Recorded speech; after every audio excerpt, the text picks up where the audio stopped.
이놈이다. 이놈이 우리 집안을 살린다. 안녕하세요, 여러분. 오늘도 밤에 전해지는 야담 찾아주셔서 진심으로 감사드립니다. 구독과 좋아요, 알림 설정은 저에게 큰 힘이 됩니다. 이제 이야기를 시작해 볼까요? 거상 장대방이 사위로 들인 사내는 절름발이 마굿간 총각이었습니다. 비단 도포를 입은 사위 후보들이 줄 섰는데도 대방은 그놈을 가리키며 말했습니다. 이놈이다. 이놈이 우리 집안을 살릴 것이다. 사람들은 비웃었습니다. 하지만 그날 밤 말들이 먼저 울기 시작했습니다. 옛날 옛적 입춘이 지나고 늦은 봄날, 한양에서 평양으로 이어지는 길목의 역참, 마굿간에는 한 사내가 말을 돌보고 있었습니다. 이름은 도윤. 22이지만 어릴 적 말에 밟혀 한쪽 다리를 절었지요. 얼굴엔 흉터, 옷엔 말똥 냄새. 사람들은 코를 막으며 지나쳤습니다. 하지만 도윤은 개의치 않았습니다. 말 한 마리 한 마리의 땀 냄새로 건강을 살폈고 호흡 소리로 기력을 가늠했지요. 이놈은 땀이 짜다. 물을 더 줘야겠구나. 마굿간에서 자란 그에게 짐승은 거짓말을 하지 않는 스승이었습니다. 그날 호화로운 가마가 역참에 멈춰 섰습니다. 조선 팔도를 주름잡는 거상 장대방. 62, 호랑이 같은 눈썹을 가진 노인이었지만 그날은 얼굴이 창백했습니다. 이마에서 식은땀이 흐르고 몸이 휘청거렸지요. 수행원들이 황급히 찬물과 꿀물을 가져왔지만 장대방은 고개를 저었습니다. 그때 마굿간의 도윤이 장대방을 힐끗 보았습니다. 저 땀 냄새. 말이 탈진했을 때와 같다. 지금 필요한 건 소금이다. 도윤은 절뚝거리며 부엌으로 달려가 미지근한 물에 소금을 타고 볶은 보리차를 우렸습니다. 대방 어른, 이것을 드셔보십시오. 장대방이 한 모금 마시자 막혔던 숨통이 트였습니다. 이게 무엇이냐? 소금을 탄 보리차입니다. 어른의 땀 냄새가 맥 빠진 말과 같아서요. 장대방은 눈을 번쩍 떴습니다. 냄새만으로 내 몸 상태를 알아챘다고? 평생 사람을 보며 장사를 해온 장대방의 눈에 도윤의 진가가 보였습니다. 거친 손마디, 또렷한 눈빛, 그리고 생존에 필요한 것을 꿰뚫는 감각. 하지만 장대방은 바로 결정하지 않았습니다. 너는 여기서 말을 돌본다고 했느냐? 예, 그렇습니다. 그렇다면 저 말들 중에서 오늘 밤 쓰러질 놈을 찾아보거라. 주변 사람들이 웅성거렸습니다. 말들은 다 멀쩡한데 무슨. 하지만 도윤은 마굿간으로 가서 말들의 콧김을 하나하나 맡았습니다. 그리고 한 놈을 가리켰습니다. 이 놈입니다. 콧김에서 비린 냄새가 납니다. 곧 쓰러질 것입니다. 장대방이 수행원에게 눈짓했습니다. 저 말을 지켜보거라. 밤이 되었습니다. 과연 도윤이 가리킨 말이 갑자기 울부짖더니 쓰러졌습니다. 혀가 까맣게 변해 있었지요. 수행원이 황급히 달려와 보고했습니다. 대방 어른, 도윤이 말한 대로입니다. 장대방의 눈이 빛났습니다. 다음 날 아침 장대방은 역참 주인을 불렀습니다. 이놈이 누구냐? 주인이 있느냐? 저놈은 어릴 적부터 마굿간에서 자란 고아입니다. 장대방이 도윤을 가리켰습니다. 이놈이다. 이놈이 내 사위가 될 것이다. 주변이 술렁거렸습니다. 저 절름발이를요? 대방 어른께서 정신이. 하지만 장대방의 눈빛은 확고했습니다. 내 눈은 멀쩡하다. 꽃은 화려하나 비를 못 버티고 길은 투박하나 사람을 집으로 데려온다. 이놈은 위기에서 살아남는 힘이 있다. 도윤은 어리둥절했지만 장대방의 손을 잡았습니다.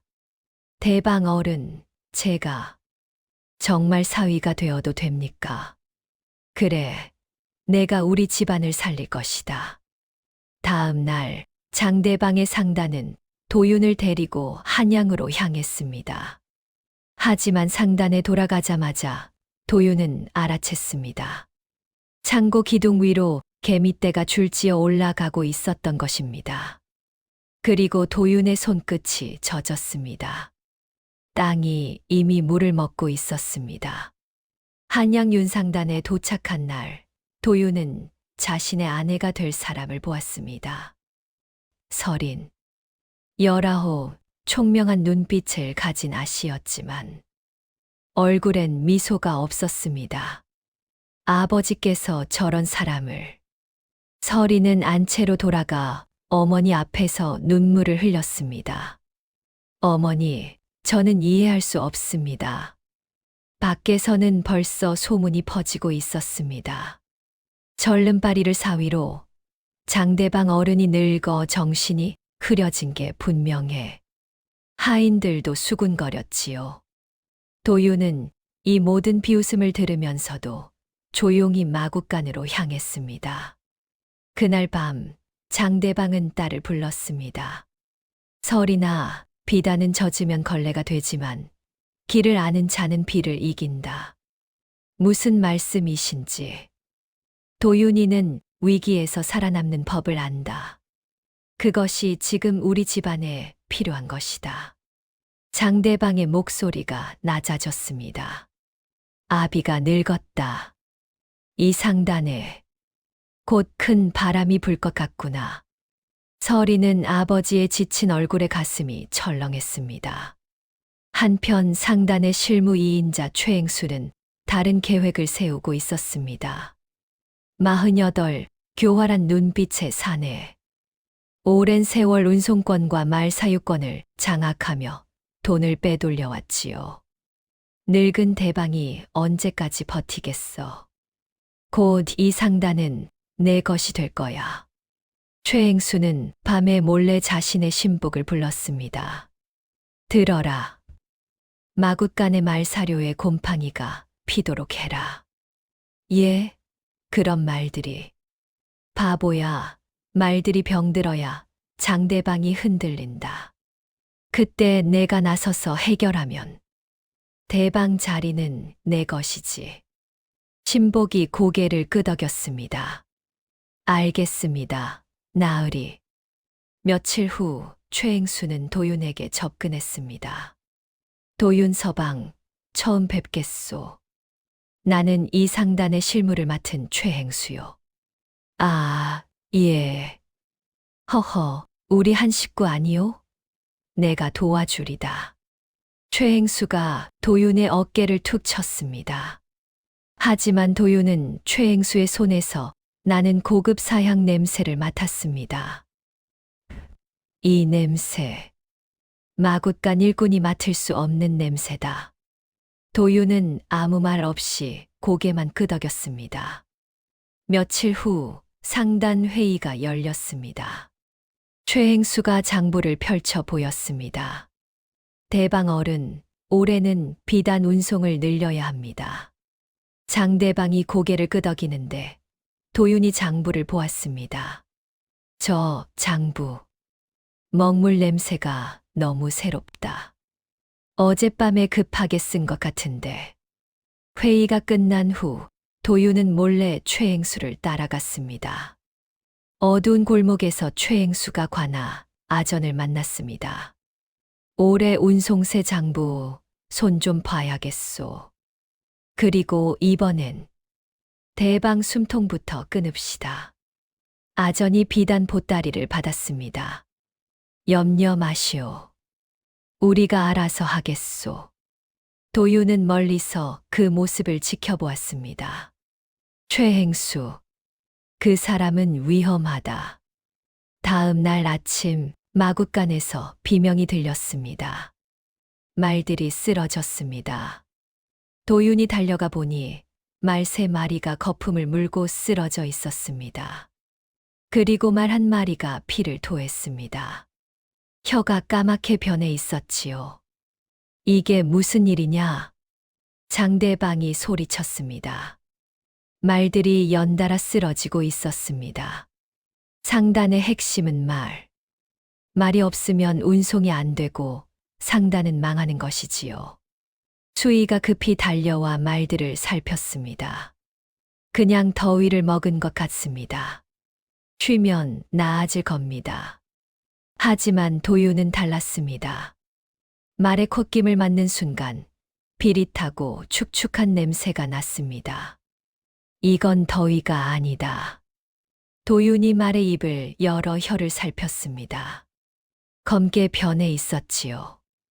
독초, 아니. 이건. 도윤이 벌떡 일어나 사료 창고로 달려갔습니다.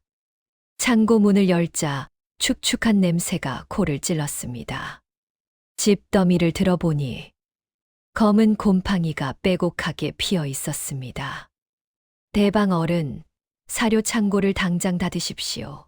사료에 독성 곰팡이가 폈습니다. 최행수가 비웃었습니다. 허허, 수의도 괜찮다는데 절름발이가 뭘 안다고? 하지만 장대방은 도윤을 믿었습니다. 모두 사료 창고로 가자.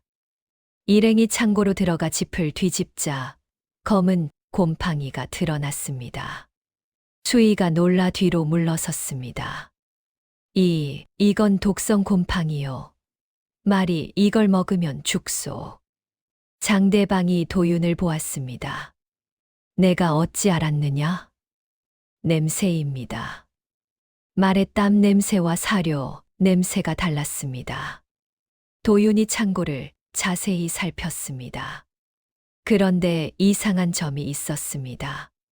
창고 한쪽 구석의 집만 유난히 곰팡이가 심했던 것입니다.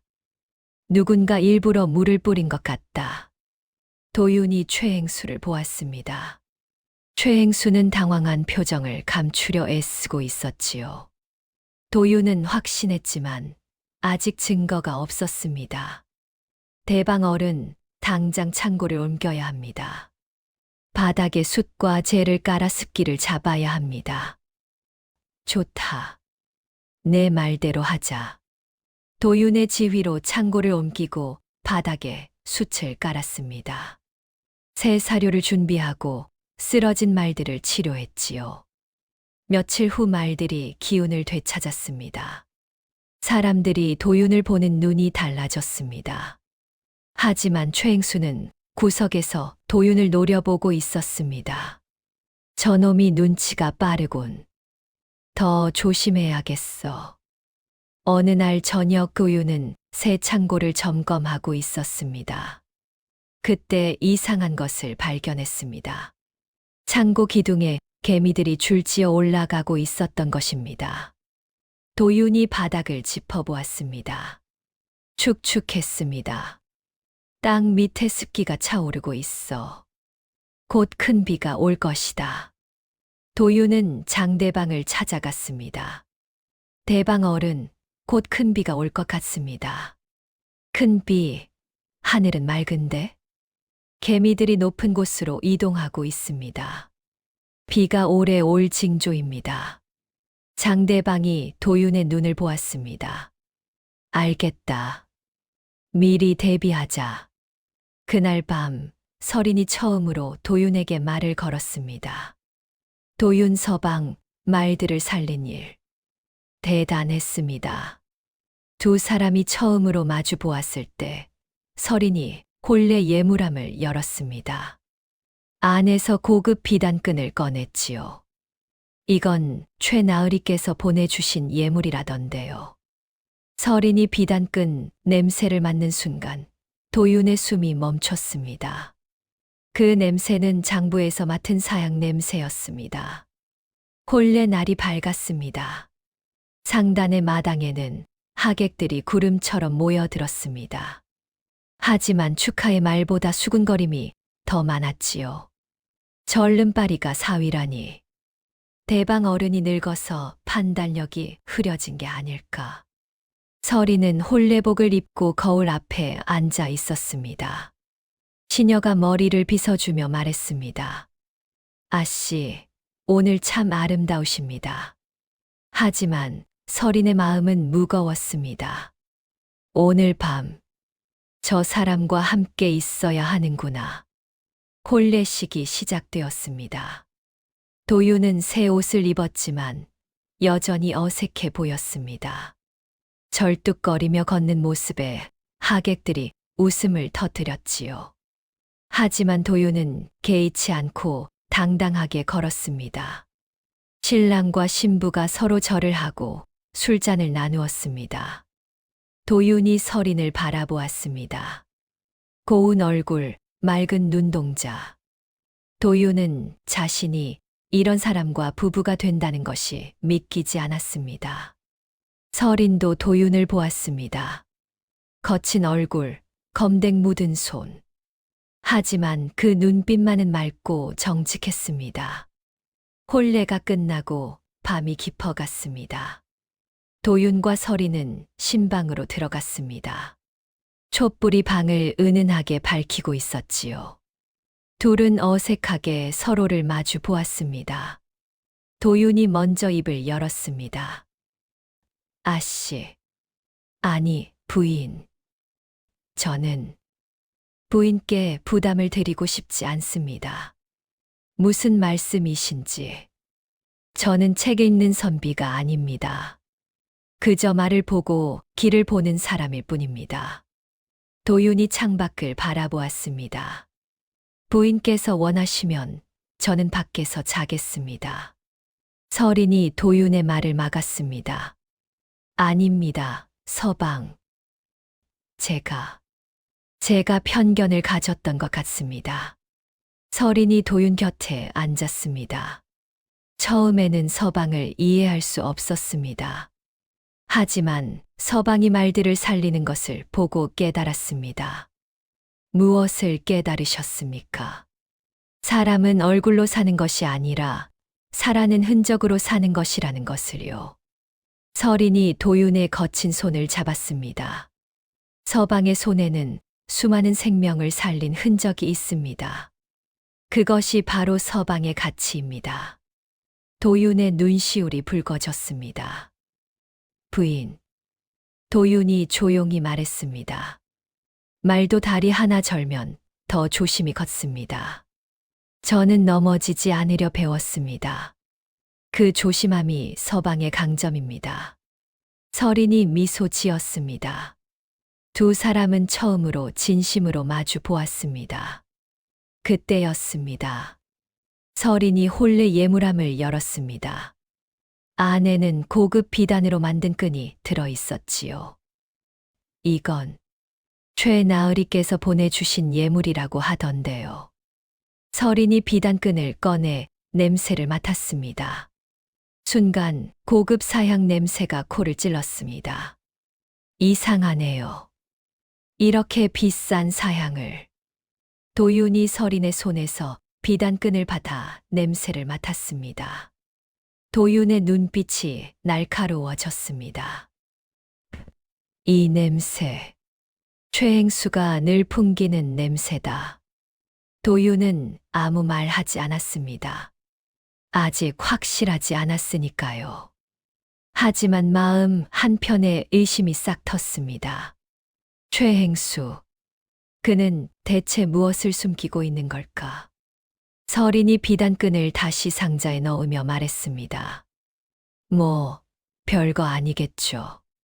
그냥 좋은 물건을 보내주신 거겠죠. 그러시겠지요. 도윤이 대답했지만 마음은 편치 않았습니다. 밤이 깊어갔습니다. 서린이 먼저 잠자리에 들었습니다. 도윤은 촛불 옆에 앉아 서린을 바라보았습니다. 고운 잠얼굴이었습니다. 도윤이 조용히 중얼거렸습니다. 부인, 제가 부인을 지키겠습니다. 무슨 일이 있어도. 도윤은 촛불을 끄고 서린의 곁에 누웠습니다. 두 사람의 숨소리가 고요히 방 안을 채웠습니다.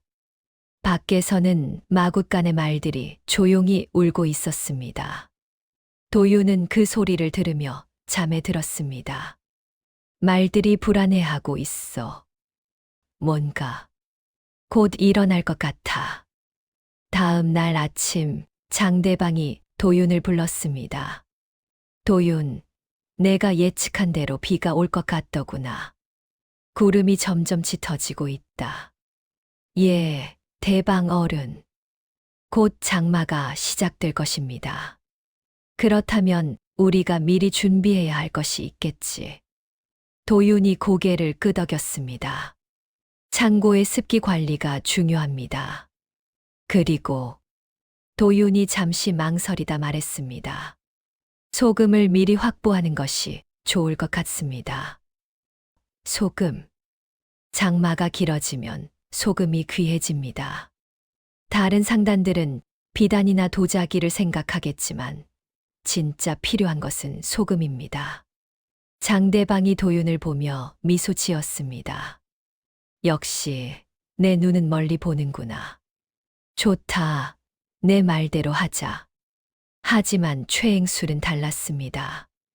대방 어른, 소금은 이문이 적습니다. 지금은 비단과 도자기에 투자해야 합니다. 최행수, 이번에는 도윤의 의견을 따르겠네. 최행수의 얼굴이 굳었습니다. 저 절름발이 놈이 자꾸 내 일에 끼어들고 있어. 최행수는 도윤을 향한 저기를 숨기지 못했습니다. 며칠 후 관군이 윤상단으로 들이닥쳤습니다. 윤상단 대방 장대방, 운송세 포탈 혐의로 고발장이 접수되었소. 사또가 말했습니다. 해지기 전까지 증거를 대지 못하면 대방은 옥에 간다. 이중장부와 운송세 포탈이라니 말도 안 되는 소리요. 장대방이 소리쳤지만 관군들은 이미 장부들을 챙기고 있었습니다. 장대방이 충격에 쓰러졌습니다. 아버지. 도윤이 장대방을 부축하며 관군들이 가져간 장부를 보았습니다. 저 장부들. 냄새가 이상해. 사또가 냉정하게 말했습니다. 해지기 전까지 결백을 증명하지 못하면 대방은 옥에 갈 것이요. 그리고 상단은 완전히 봉쇄될 것이요. 해가 중천에 떠 있었습니다. 시간이 얼마 없었지요. 도윤과 서리는 급히 증거를 모으기 시작했습니다. 부인, 혼례 때 받은 비단끈을 가져와 주십시오. 서린이 비단끈을 가져왔습니다. 도윤이 냄새를 맡았습니다. 이 사향 냄새, 장부에서도 났습니다. 그게 무슨 뜻이죠? 장부가 바뀐 겁니다. 누군가 가짜 장부를 만들어 관군에게 넘긴 것입니다. 도윤이 상단을 뒤지기 시작했습니다. 진짜 장부는 어디 숨겨져 있을까? 도윤은 코를 킁킁거리며 상단 곳곳을 돌았습니다. 서고, 곳간, 창고. 그때 도윤의 코에 익숙한 냄새가 스쳤습니다. 최행수의 사향 냄새. 도윤이 최행수의 방으로 달려갔습니다. 방 안을 뒤지자 벽 뒤에 숨겨진 작은 공간이 있었지요. 그 안에 진짜 장부가 있었습니다. 찾았습니다. 도윤과 서리는 급히 관하로 달려갔습니다. 해가 서산으로 기울고 있었습니다. 사또 앞에서 도윤이 증거를 제시했습니다. 사또 어른, 이것이 진짜 장부입니다. 어디서 구했느냐? 최행수의 방에 숨겨져 있었습니다. 도윤이 가짜 장부와 진짜 장부를 나란히 놓았습니다. 이 가짜 장부에서는 방금 간 먹의 비린내가 납니다. 10년 묵은 장부라면 이럴 리 없습니다. 서린이 종이를 만지며 말했습니다. 그리고 이것은 고급 당지입니다. 우리 상단은 이런 비싼 종이를 쓰지 않습니다. 도윤이 비단끈을 내밀었습니다. 이 비단끈에서 나는 사향 냄새. 가짜 장부에서도 똑같이 납니다. 이것은 최행수가 사용하는 물건입니다. 사또가 장부를 물에 담갔습니다. 먹물이 번지기 시작했지요. 이것은 조작된 장부로다. 며칠 후 최행수의 신복이 잡혔습니다. 신복이 결국 입을 열었습니다. 최행수 나으리께서 장부를 바꾸라고 하셨습니다. 그리고 말사료에 물을 뿌려 곰팡이를 피우라고. 뭐라고? 상단을 흔들어 대방 자리를 빼앗으려 했습니다. 진실이 밝혀졌습니다. 하지만 최행수는 꼬리를 자르고 도망쳤습니다. 상단은 무사히 위기를 넘겼습니다. 하지만 그날 밤 하늘에서 빗방울이 떨어지기 시작했습니다. 도윤이 예측한 장마가 시작된 것입니다.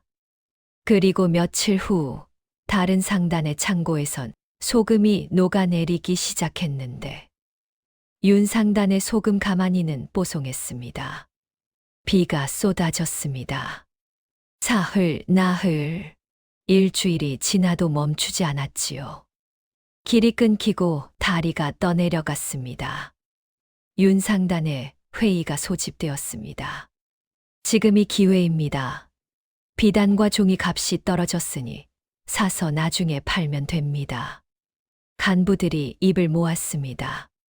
하지만 도윤은 고개를 저었습니다. 안 됩니다. 지금 비단을 사면 상단은 망합니다. 뭐라고? 이 돈으로 전량 소금을 사야 합니다. 소금을 팔아서 언제 돈을 버나? 비난이 쏟아졌습니다. 장대방이 조용히 물었습니다.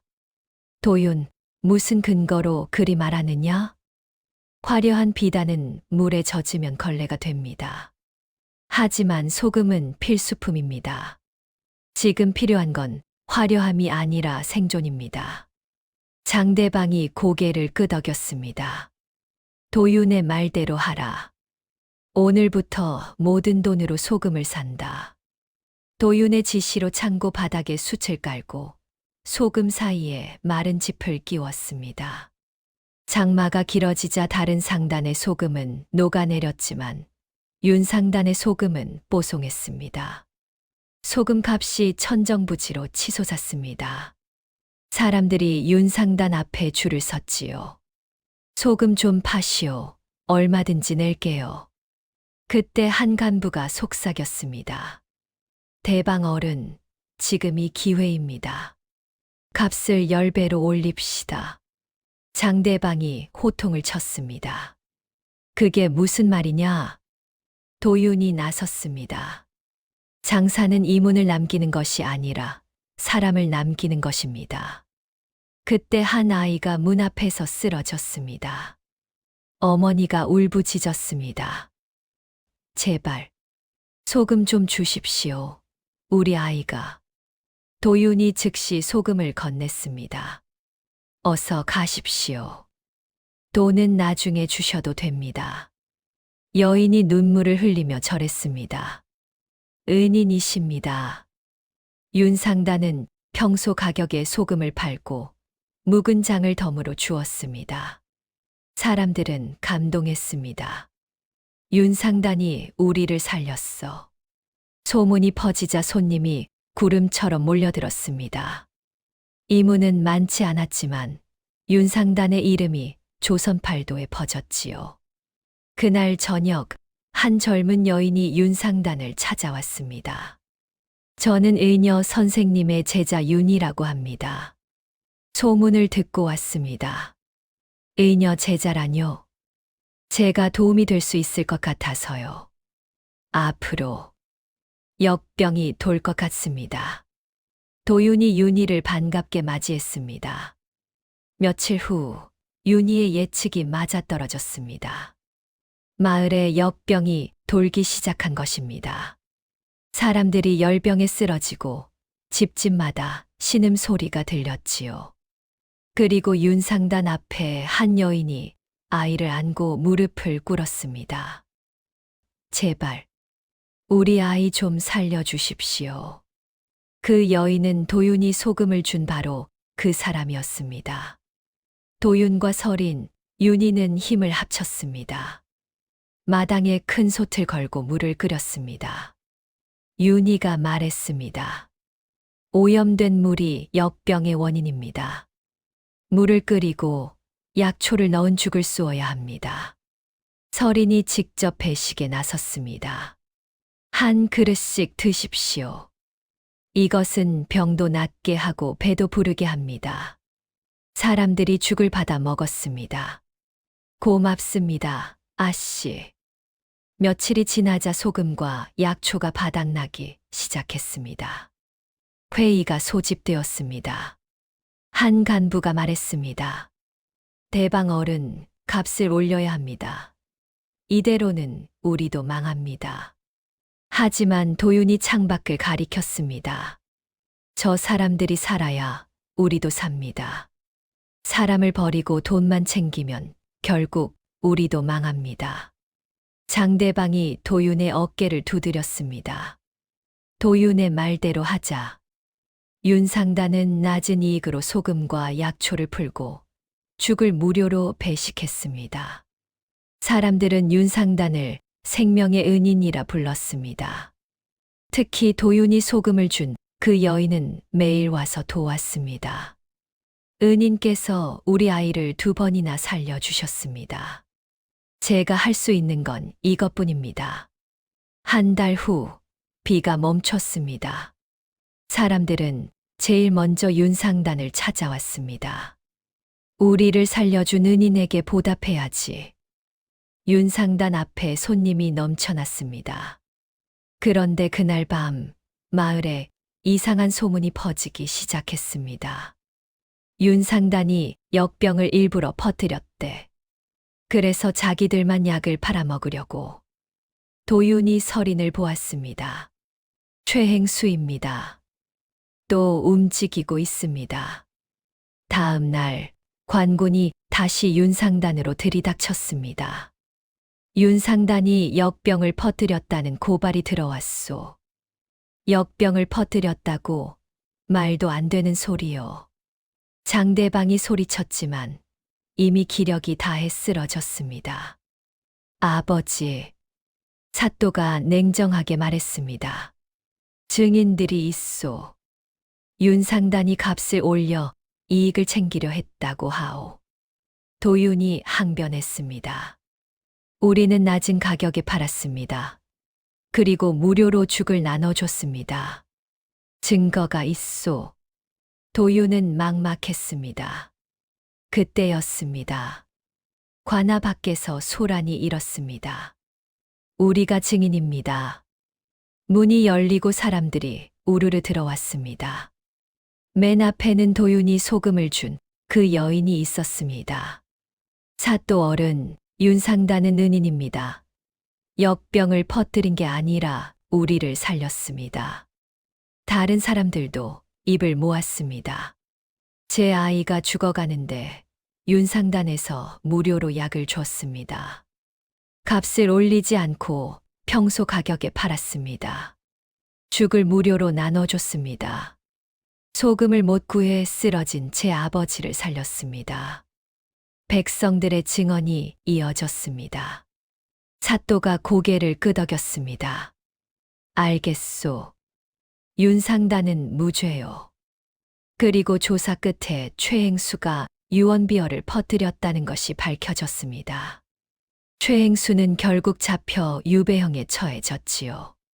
하지만 장대방의 상태는 더욱 악화되었습니다. 침상에 누운 장대방은 가족들을 불렀습니다. 도윤아, 가까이 오너라. 예, 대방 어른. 장대방이 상단의 인장을 꺼냈습니다. 이것을 너에게 맡긴다. 대방 어른, 상단의 길과 인장 모두 내게 맡긴다. 장대방이 마지막으로 말했습니다. 내가 우리 집안을 살렸다. 고맙다. 장대방은 편안히 눈을 감았습니다. 장례를 치르고 도윤과 설이는 상단의 주인이 되었습니다. 도윤이 상단 사람들 앞에 섰습니다. 다리 하나 절던 저는 늘 넘어질까 두려워 길을 먼저 보았습니다. 도윤의 목소리가 떨렸습니다. 그런데 세월이 지나 보니 제가 보던 길이 사람들을 살리는 길이었습니다. 도윤이 인장을 들어 보였습니다. 이 상단의 길은 사람이 증명합니다. 사람들이 박수를 쳤습니다. 세월이 흘렀습니다. 윤상단은 조선 최고의 상단이 되었고 도윤과 설이는 두 아들을 낳았습니다. 어느 가을 저녁 두 사람은 마루에 앉아 있었습니다. 서방 행복합니다. 저도 그렇습니다, 부인. 마당에서는 아이들이 뛰어놀고 상단에서는 사람들이 일하고 있었습니다. 평화로운 풍경이었습니다. 꽃은 화려하나 비를 넘기지 못하고 길은 투박하나 사람을 집으로 데려옵니다. 도윤의 절뚝거리는 발걸음은 느렸지만 그가 걸어간 길은 수많은 사람을 살렸습니다. 진짜 가치는 얼굴이 아니라 위기에서 드러나는 선택입니다. 그리고 진짜 성공은 돈이 아니라 사람을 남기는 것입니다. 도윤과 설인의 이야기는 어떠셨나요? 진정한 아름다움은 겉이 아니라 속에 있습니다. 다음에도 따뜻한 이야기로 찾아뵙겠습니다. 다음 영상을 빠르게 만나보시려면 좋아요와 구독을 눌러주세요.